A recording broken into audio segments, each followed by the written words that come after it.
할렐루야. 하나님 앞에 예배로 모인 여러분들을 축복합니다. 우리의 죄를 위해서 고난당하신 그 예수님의 은혜가 오늘 예배하는 여러분들 가운데 충만하시기를 소망합니다. 기도하겠습니다. 아버지 하나님, 감사합니다. 오늘 하루를 살아가는 동안 모든 것이 하나님의 은혜요, 지금까지 내가 살았던 것도 하나님의 은혜였음을 고백드립니다. 주님께서 우리를 구원하시기 위해서 고난을 당하신 고난주간 중에 맞이하는 수요 예배입니다. 아버지 하나님, 이 예배를 통해서 예수님이 얼마나 우리를 사랑하셨는지 그 사랑의 의미를 깨닫게 하여 주옵소서. 그리고 또한 그 구원을 통한 하나님의 뜻이 무엇인지 우리가 깨닫게 하여 주셔서 하나님의 뜻에 합당한 삶, 주님께 기쁨을 드리는 삶을 살아갈 수 있도록 인도하여 주시옵소서. 이 시간 예배를 통해서 결단하기를 원합니다. 새로운 삶을 살겠노라고, 하나님께 순종하는 삶을 살겠노라고 결단하기를 원합니다. 주님, 우리의 결단이 한순간의 결단이 아니라 우리의 삶을 이끌어가는 결단이 되게 하여 주시고, 하나님께 다스림을 받으며 하나님과 동행하는 하늘나라가 되게 하여 주옵소서. 이 예배를 온전히 주님께 맡겨드리며 예수 그리스도의 이름으로 기도하옵나이다. 아멘. 다 함께 찬송가 94장 찬양 드립니다.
세상 행복과 바꿀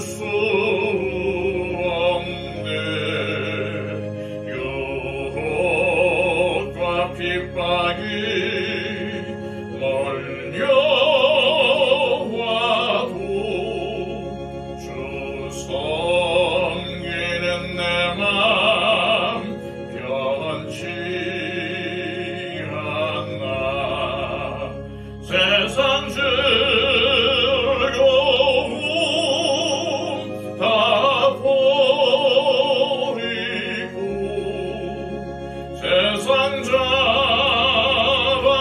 다 버렸네. 주 예수보다 더 귀한 것은 없네.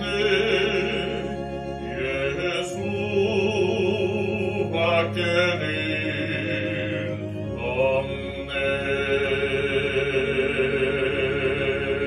없네. 찬송 하나 더 부르겠습니다. 찬송가 147장입니다.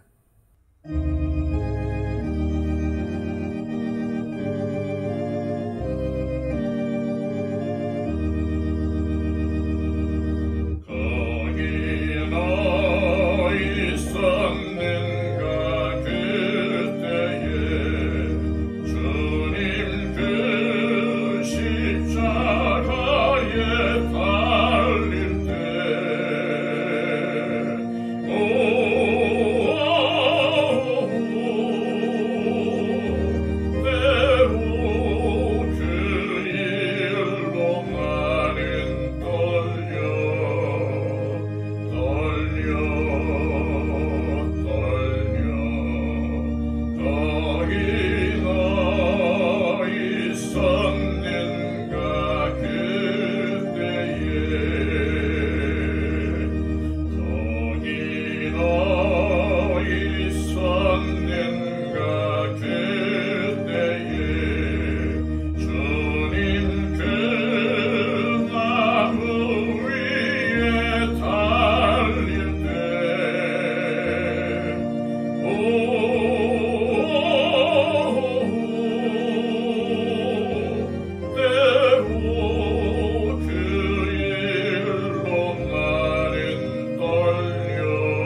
이 시간 우리에게 주시는 하나님의 복된 말씀은 신약성경 요한복음 12장 9절에서 19절까지의 말씀입니다. 신약성경 167쪽입니다. 유대인의 큰 무리가 예수께서 여기 계신 줄 알고 오니 이는 예수만 보기 위함이 아니요 죽은 자 가운데서 살리신 나사로도 보려 함이로라. 대제사장들이 나사로까지 죽이려고 모의하니 나사로 때문에 많은 유대인이 가서 예수를 믿음이로라. 그 이튿날에는 명절에 온 큰 무리가 예수께서 예루살렘으로 오신다는 것을 듣고 종려나무 가지를 가지고 맞으러 나가 외치되 호산나 찬송하리로다. 주의 이름으로 오시느니 곧 이스라엘의 왕이시여 하더라. 예수는 한 어린 나귀를 보고 타시니 이는 기록된 바 시온 따라 두려워하지 말라. 보라 너의 왕이 나귀 새끼를 타고 오신다 함과 같더라. 제자들은 처음에 이 일을 깨닫지 못하였다가 예수께서 영광을 얻으신 후에야 이것이 예수께 대하여 기록된 것임과 사람들이 예수께 이같이 한 것임이 생각났더라. 나사로를 무덤에서 불러내어 죽은 자 가운데서 살리실 때에 함께 있던 무리가 증언한지라. 이에 무리가 예수를 맞으면 이 표적 행하심을 들었음이로라. 바리새인들이 서로 말하되 볼지어다 너희 하는 일이 쓸데없다. 보라 온 세상이 그를 따르는도다 하니라. 아멘. 지난 시간에 살펴보았듯이 예수님께서 베다니에 도착하시자 큰 잔치가 열리고 많은 사람들이 참석했습니다. 그런데 이 잔치에 참석한 사람 중에는 예수님뿐만 아니라 죽었다가 다시 살아난 나사로를 보기 위해서도 몰려왔습니다. 이미 나사로가 죽었다가 살아났다는 소문이 동네방네에 퍼져 있었기 때문에 나사로는 유명 인사가 되어 있었습니다. 죽은 사람이 다시 살아나는 것을 두 글자로 표현하면 바로 부활입니다. 그런데 부활은 크게 두 종류로 나눌 수 있습니다. 즉 육체의 부활과 영혼의 부활입니다. 나사로는 분명히 육체가 부활한 것입니다. 예수님 역시 십자가에 달려 죽으셨다가 3일 만에 육신이 부활했습니다. 물론 나사로의 부활한 몸과 예수님의 부활한 몸은 질적으로 차이가 있습니다. 나사로는 부활했지만 다시 죽었습니다. 그러나 예수님은 부활하신 후 영원히 죽지 않는 새로운 몸을 가지셨습니다. 그리고 예수님을 믿는 우리도 언젠가 육체적인 죽음을 맞이하겠지만 예수님께서 재림하실 때 예수님과 똑같은 영원히 죽지 않는 새로운 몸을 받게 될 것입니다. 그런데 우리가 육체의 부활을 경험하기 위해서는 반드시 한 가지 조건을 충족시켜야 합니다. 그것은 바로 우리의 영혼이 먼저 부활해야 한다는 것입니다. 바꿔 말하면 영혼이 먼저 부활하지 못하면 육체가 생명의 부활을 경험할 수 없다는 것입니다. 제가 지금 영혼의 부활에 대해서 말씀드리는 이유는 사람은 누구나 태어날 때 영혼이 죽은 상태에서 태어나기 때문입니다. 에베소서 2장 1절을 세번역 성경으로 봉독해 드리겠습니다. 여러분도 전에는 허물과 죄로 죽었던 사람들입니다. 여기서 죽었다는 말은 사람들이 태어날 때 영혼이 없이 태어난다는 말이 아닙니다. 사람들이 영혼을 가지고 태어나지만 영혼의 감각이 없는 상태로 태어난다는 말입니다. 죄송한 이야기지만 시각장애인이 앞을 보지 못하는 것은 그들에게 눈이 없어서가 아닙니다. 눈은 있지만 빛을 느낄 수 있는 감각이 상실되었기 때문에 보지 못하는 것입니다. 마찬가지로 영혼이 죽었다는 것은 영혼이 없다는 의미가 아니라 영혼이 빛이신 하나님을 아는 영적인 감각이 죽었다는 것을 의미합니다. 태어날 때부터 시각장애인으로 태어난 사람에게 아무리 빨주노초 파남보 무지갯빛을 이야기해도 도무지 이해하지 못합니다. 눈이 떠져야만 무지개의 아름다움을 느낄 수 있는 것입니다. 마찬가지로 영혼이 죽은 사람에게 하나님과 예수님에 관한 진리를 아무리 전해주어도 영혼의 눈이 떠지지 않으면 하나님을 믿을 수가 없는 것입니다. 그리고 시각장애인이 눈을 뜨기 위해서는 반드시 다른 사람의 망막을 이식받아야만 가능합니다. 마찬가지로 영혼이 죽은 사람도 스스로 살아날 수 있는 것이 아니라 외부로부터 생명을 공급받아야만 죽은 영혼이 살아날 수 있습니다. 성경에서는 영혼이 부활했다는 말을 중생 또는 거듭남이라고 합니다. 그렇다면 사람의 영혼이 부활하기 위해서, 다시 말해서 영혼이 거듭나기 위해서 무엇이 필요하겠습니까? 베드로전서 1장 23절을 새번역 성경으로 읽어드립니다. 여러분은 다시 태어났습니다. 그것은 썩을 씨로 그렇게 된 것이 아니라 썩지 않을 씨, 곧 살아계시고 영원하신 하나님의 말씀으로 그렇게 되었습니다. 무슨 말씀입니까? 사람의 영혼이 거듭나기 위해서는 반드시 하나님의 말씀의 씨앗이 인간의 영혼 속에 심어져야 한다는 말입니다. 또 요한복음 3장 5절입니다. 예수께서 대답하셨다. 내가 진정으로 진정으로 너에게 말한다. 누구든지 물과 성령으로 나지 아니하면 하나님 나라에 들어갈 수 없다. 즉 성령의 능력을 통해서만 죽은 영혼이 다시 살아날 수 있다는 말씀입니다. 쉽게 말해 죽은 영혼이 다시 살아나기 위해서는 성령님의 도우심을 통하여 하나님의 말씀이 우리 영혼 속에 심겨져야 한다는 것입니다. 그렇다면 죽은 영혼이 살아났는지 여전히 죽어 있는지 어떻게 확인할 수 있을까요? 영혼이 다시 살아났다는 말은 다른 말로 영혼의 감각이 다시 새롭게 생기게 되었다는 것을 의미합니다. 우리가 혀의 감각이 살아났다는 것을 어떻게 알 수 있습니까? 우리의 혀가 음식이 짠지, 싱거운지, 매운지, 단지를 잘 느낄 수 있다면 혀의 감각이 살아있다는 것을 알 수 있습니다. 마찬가지로 영혼의 감각이 살아났다는 말은 죄에 대한 감각이 살아났다는 것을 의미합니다. 다시 말해 옛날에는 죄로 느끼지 않았던 것을 이제는 죄로 느끼며 하나님 앞에서 나 자신이 죄인임을 깨닫게 됩니다.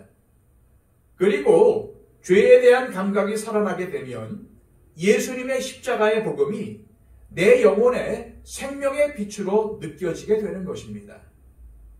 즉, 죄를 깨닫고 복음의 빛을 받아들이는 사람은 그 영혼이 거듭나고 부활한 사람입니다. 그런 이유로 교회란 예수님을 믿고 영혼이 부활한 사람들이 모인 곳이라고 정의할 수 있습니다. 그리고 성령님을 통하여 영혼이 부활한 사람들은 마지막 날에 육체의 부활을 경험하게 될 것입니다. 로마서 8장 11절은 이 사실을 밝히 알려줍니다. 예수를 죽은 사람들 가운데서 살리신 분의 영이 여러분 안에 살아계시면 그리스도를 죽은 사람들 가운데서 살리신 분께서 여러분 안에 계신 자기의 영으로 여러분의 죽을 몸도 살리실 것입니다. 이 말씀은 성령으로 거듭난 사람은 반드시 육체적인 부활을 경험하게 될 것이라는 약속입니다. 나사로의 부활은 사람들에게 엄청나게 큰 뉴스가 되었습니다. 나사로를 살려주신 예수님을 위해 나사로와 그의 누이들인 마르다와 마리아가 잔치를 벌였는데 많은 사람들이 예수님만이 아니라 다시 살아난 나사로를 보기 위해서 몰려왔습니다.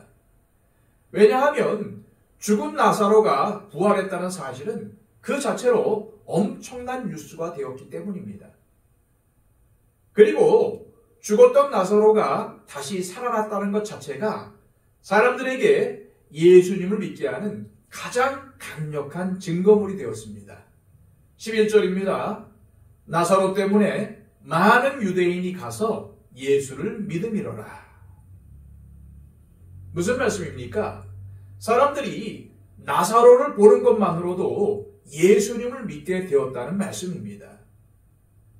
그런데 육체의 부활뿐만 아니라 영혼의 부활 역시도 엄청난 뉴스라는 사실을 알 수 있습니다. 누가복음 15장 7절입니다. 내가 너희에게 이르노니 이와 같이 죄인 하나가 회개하면 하늘에서는 회개할 것이 없는 의인 99을 인하여 기뻐하는 것보다 더하리라. 죄인 한 사람이 회개하면, 즉 죽었던 한 영혼이 부활하면 하늘에서 가장 크고 기쁜 뉴스가 된다는 사실입니다. 그리고 영혼의 부활은 하늘뿐만 아니라 이 땅에서도 사람들에게 커다란 뉴스가 됩니다. 얼마 전 돌아가신 이어령 교수는 우리나라 최고의 지성이라고 불리며 노태우 정부 때 문화부 장관을 지냈고 철저한 무신론자였습니다. 그런데 이분이 예수님을 믿게 되어 커다란 뉴스가 된 적이 있었습니다. 이분은 과거 나는 왜 기독교인이 아닌가라는 제목으로 강연을 하기도 했던 분인데 그런 분이 갑자기 예수를 믿고 그리스도인이 된 것입니다. 다시 말해서 그의 죽었던 영혼이 다시 살아난 것입니다. 그리고 돌아가시기 전까지 나는 왜 기독교인이 되었는가라는 간직을 하며 다니셨다고 합니다. 이러한 이어령 교수를 통해서 많은 사람들이 예수님을 믿게 되었습니다. 또한 사도 바울의 거듭남은 인류 역사상 최고의 뉴스라고 할 수 있습니다. 바울은 예수님을 만나 거듭나기 전에는 사울이라는 이름으로 예수님을 믿는 사람들을 감옥에 가두고 죽게 만들었던 사람이었습니다. 그런데 그가 갑자기 부활하신 예수님을 만나고 그리스도인이 되었습니다. 즉 그의 죽었던 영혼이 다시 살아난 것입니다. 그 이후 신약 성경의 절반을 기록했고 바울로 인해서 수많은 사람들이 예수님을 믿게 되었습니다. 또한 아시아와 유럽이 복음화되었습니다. 이처럼 죽었던 영혼이 예수님을 믿고 다시 살아나게 되면 자신만 살아나는 것이 아니라 그 사람 때문에 주변 사람들까지도 살아나는 놀라운 일이 생기게 되는 것입니다. 우리 역시 이어령 교수나 사도 바울처럼 예수님을 믿고 영혼이 부활한 사람들입니다. 그런데 나 때문에 내 주변에서 죽었던 영혼이 다시 살아난 사람들이 있습니까? 쉽게 말씀드리면 내가 예수를 믿고 나서 나 때문에 예수를 믿게 되었거나 아니면 연약한 믿음을 일으켜 세운 사람이 있느냐는 말씀입니다. 내가 예수님을 믿고 있음에도 불구하고 나로 인해서 내 주변 사람들 중에 영혼이 다시 살아나는 일이 없었다면 그 이유는 내가 영적으로 분명한 삶을 보여주지 못하고 있기 때문일 수도 있습니다. 예수님은 요한계시록 3장 1절에서 이렇게 말씀하셨습니다. 사대교회의 사자에게 편지하라. 하나님의 7영과 7별을 가지신 이가 이르시되 내가 네 행위를 아노니 네가 살았다 하는 이름은 가졌으나 죽은 자로다. 즉 네가 영적으로 살아있다면 죽은 자처럼 살지 말고 살아있는 사람답게 살라는 말씀입니다. 우리의 몸이 살아있다는 것은 뜨겁고 차갑고 아프고 배고프고 배부르고 목마른 감각들이 살아있다는 것을 의미합니다. 마찬가지로 우리의 영혼이 살아있다는 것은 내가 죄를 지으면 내 영혼이 고통을 느끼게 되는 것을 의미합니다. 또한 하나님의 말씀을 묵상하고 기도하는 생활을 게을리하면 영혼의 배고픔과 목마름을 느끼게 되는 것을 의미합니다. 또한 내 이웃의 아픔을 나의 아픔처럼 함께 느낄 수 있는 영적인 감각이 예민하게 되는 것을 의미합니다. 이렇게 영적으로 예민하게 깨어있는 삶을 살아갈 때 나사로처럼 나 때문에 내 가족과 내 이웃을 살리는 귀한 삶을 살게 될 것입니다. 한 나라의 대통령이나 왕이 사는 것을 그 나라의 수도라고 합니다. 미국에서 제일 큰 도시는 뉴욕입니다. 뉴욕은 1,000만 명 이상이 살고 있는 대도시지만 미국의 수도는 아닙니다. 미국의 수도는 인구 70만 명 정도가 사는 작은 도시인 워싱턴입니다. 왜냐하면 이 워싱턴에 미국의 대통령이 살고 있기 때문입니다. 오늘 성경의 본문에 나오는 예루살렘은 유대의 수도입니다. 한 나라의 수도라면 당연히 왕이 살고 있어야 할 것입니다. 그러나 예수님 당시 예루살렘에는 로마가 임명한 형식적인 왕은 있었지만 유대 백성들을 위한 왕은 없었습니다. 왜냐하면 당시 유대는 로마의 지배를 받는 식민지였기 때문입니다. 그래서 유대 백성들의 가장 큰 소망은 예루살렘에 다윗 왕과 같은 위대한 왕이 다시 나타나서 잃어버린 나라를 다시 되찾는 것이었습니다. 다시 오실 그 위대한 왕을 그들은 메시아라고 불렀습니다. 그런데 그 당시 백성들에게는 예수님이야말로 그들이 기대했던 다시 오실 왕, 즉 메시아가 되기에 가장 충분한 자격을 갖춘 사람으로 생각이 되었습니다. 왜냐하면 예수님의 행하신 기적에 대한 소문이 온 유대에 퍼져 있었고 특히 죽은 나사로를 살려내신 기적은 백성들에게 예수님이 유대의 왕이 되실 분이라는 확신을 주기에 충분했습니다. 그런데 그 예수님이 지금 유대의 수도인 예루살렘으로 오신다는 소식이 사람들에게 전해졌습니다. 12절, 13절입니다. 그 이튿날에는 명절에 온 큰 무리가 예수께서 예루살렘으로 오신다는 것을 듣고 종려나무 가지를 가지고 맞으러 나가 외치되 호산나 찬송하리로다. 주의 이름으로 오시는 이 곧 이스라엘의 왕이시여 하더라. 모든 백성들이 예수님이 예루살렘으로 들어오신다는 소문을 듣고는 종려나무 가지를 들고 마중을 나왔습니다.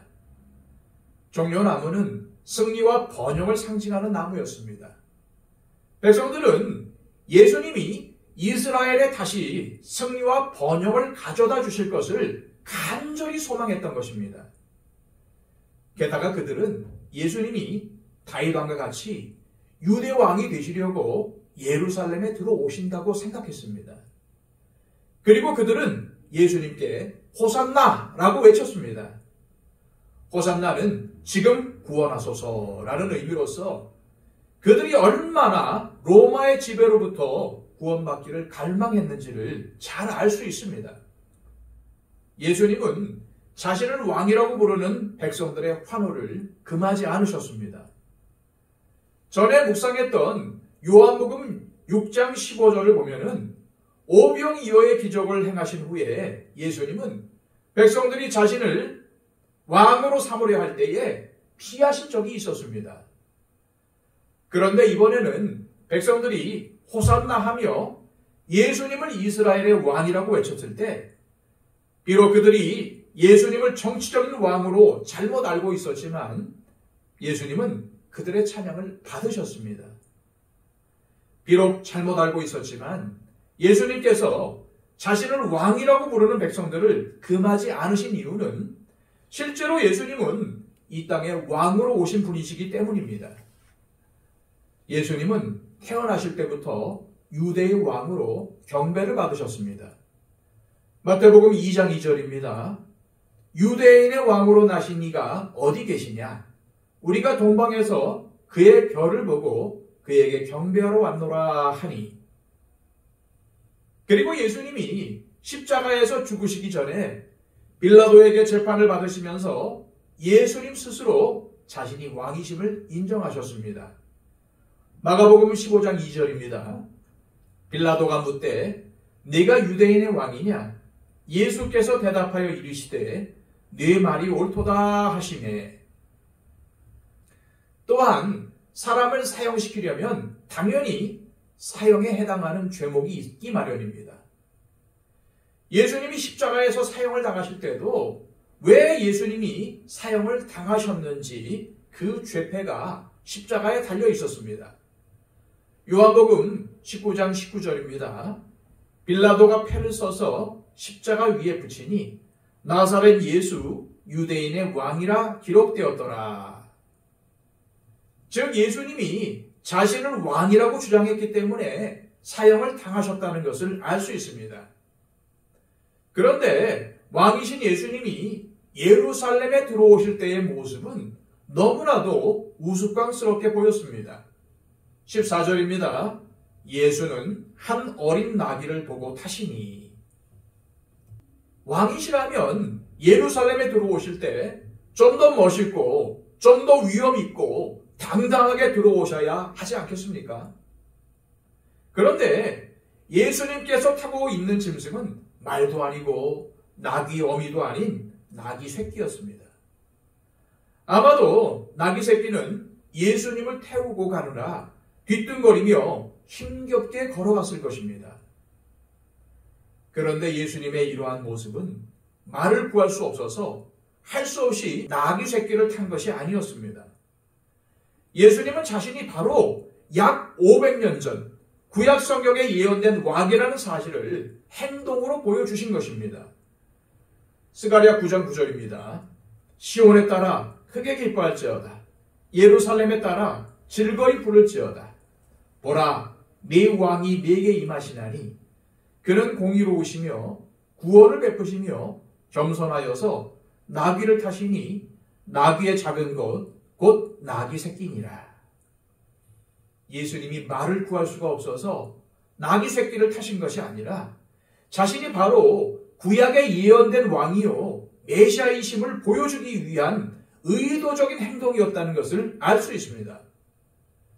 방금 읽은 스가랴의 내용을 보면은 다시 오실 왕은 구원을 베푸시는 왕이라고 설명이 되어 있습니다.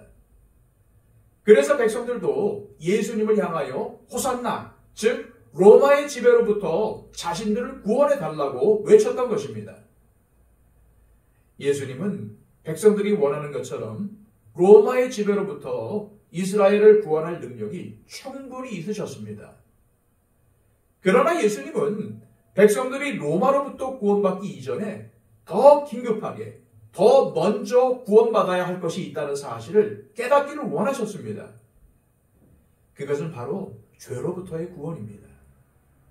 죄로부터 구원받는 것이 로마로부터 구원받는 것보다 더 긴급하고 더 중요하다는 것입니다. 그것은 예수님의 이름의 의미를 통해서도 알 수 있습니다.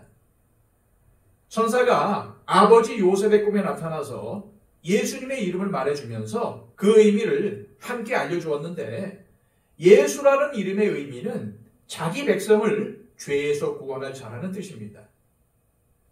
이는 예수님이 백성들을 구원하시기 위해서 오신 것은 맞지만 로마보다 더 시급한 죄로부터 구원하시기 위해서 오셨다는 의미입니다.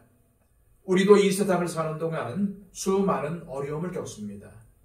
질병, 억압, 가난, 폭력, 중독, 자연재해, 전쟁 등등.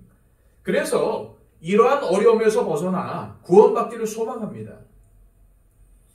우리가 이러한 어려움에서 구원받기를 소망하는 것은 결코 잘못된 것이 아닙니다. 그래서 예수님은 이 땅에 오셔서 수많은 사람의 병을 고쳐주시고 귀신을 쫓아내 주셨습니다. 그리고 빵과 생선을 배불리 먹이시기도 하셨고 폭풍과 같은 자연재해로부터 구원해 주시기도 하셨으며 죽은 자를 살려주기도 하셨습니다. 그렇다면 이 땅에 오래오래 계셔서 그러한 일을 하셨으면 더 좋았을 텐데 왜 젊은 나이에 십자가에 달리셔야만 했을까요? 2011년에 우리나라에 전국적으로 정전 사태가 발생한 적이 있었습니다. 그 일로 인해서 엄청난 피해와 어려움이 발생했습니다.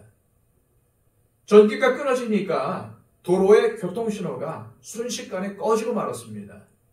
거리는 온통 무질서와 혼란에 빠지게 되었죠. 식당이나 양식장에서는 물고기들이 떼죽음을 당했습니다. 엘리베이터를 타고 있다가 안에 갇히고 말았습니다. 관공서, 은행, 회사의 업무가 마비되었습니다. 이런 혼란과 고통과 어려움이 어디에서 왔습니까? 바로 발전소로부터 전기가 끊어졌기 때문이었습니다. 마찬가지로 어제나 오늘이나 수많은 사람들이 여러 가지 고통과 어려움을 겪는 근본적인 이유는 사람들이 생명을 공급하는 발전소이신 하나님과의 연결이 끊어진 상태로 살아가고 있기 때문입니다. 죄란 모든 행복과 기쁨을 공급하시는 하나님 없이 내가 스스로 행복과 기쁨을 만들면서 살겠다고 하는 고집스러운 태도를 말합니다. 전기가 끊어져서 정전 상태가 되더라도 부분적으로 문제를 해결할 수는 있습니다. 집에서는 촛불을 사용해서 어둠의 문제를 해결할 수 있고 도로에서는 교통경찰이 나와서 손으로 교통신호를 대신할 수도 있습니다. 그러나 그러한 행동은 임시 방편이고 근본적인 해결 방법은 될 수가 없습니다. 마찬가지로 예수님이 단지 로마를 물리치고 백성들을 구원하는 것은 임시 방편에 불과한 것입니다. 예수님은 로마의 지배를 받고 있는 백성들을 진정으로 구원하시기 위해 먼저 죄의 지배로부터 그들을 구원하시기를 원하셨습니다. 그런 이유로 예수님은 예루살렘에 입성하실 때 로마로부터 백성들을 구원하시기 위해 말을 타고 군대를 이끌고 들어가신 것이 아니었습니다. 왜냐하면 죄는 칼로 없앨 수가 없기 때문입니다. 왜냐하면 죄는 칼로 없앨 수가 없기 때문입니다. 죄는 불로 태워서 없어지는 것도 아니기 때문입니다. 그러면 죄는 어떻게 해결할 수가 있습니까? 죄는 반드시 죄값을 치워야만 해결이 가능합니다. 그래서 예수님은 죄를 칼로 없애고 불로 태우려고 예루살렘에 들어가신 것이 아니라 자신의 몸으로 모든 사람의 죄값을 치르기 위해서 들어가신 것입니다. 바로 그 일을 십자가에서 달려 죽임을 당하심으로써 완성하셨습니다. 예수님이 십자가 위에서 하신 말씀이 요한복음 19장 30절에 기록이 되어 있습니다. 예수께서 신포도주를 받으신 후에 이르시되 다 이루었다 하시고 머리를 숙이니 영혼이 떠나가시니라. 여기서 다 이루었다는 말은 다 갚았다라는 뜻입니다. 다시 말해서 예수님이 인류의 모든 죄값을 다 갚았다라고 말씀하신 것입니다.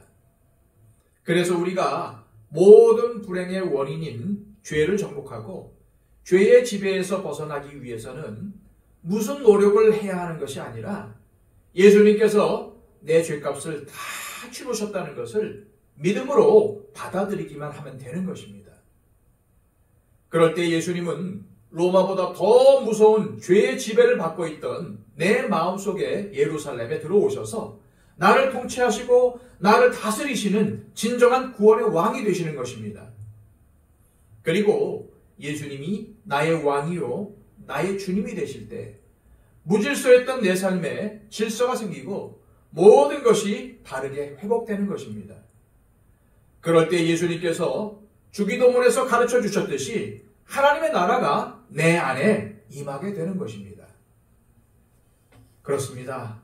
내 인생의 모든 문제 해결은 결국 내 마음의 수도에, 즉 내 마음의 왕자에 누가 앉아 있느냐 하는 것에 달려 있습니다.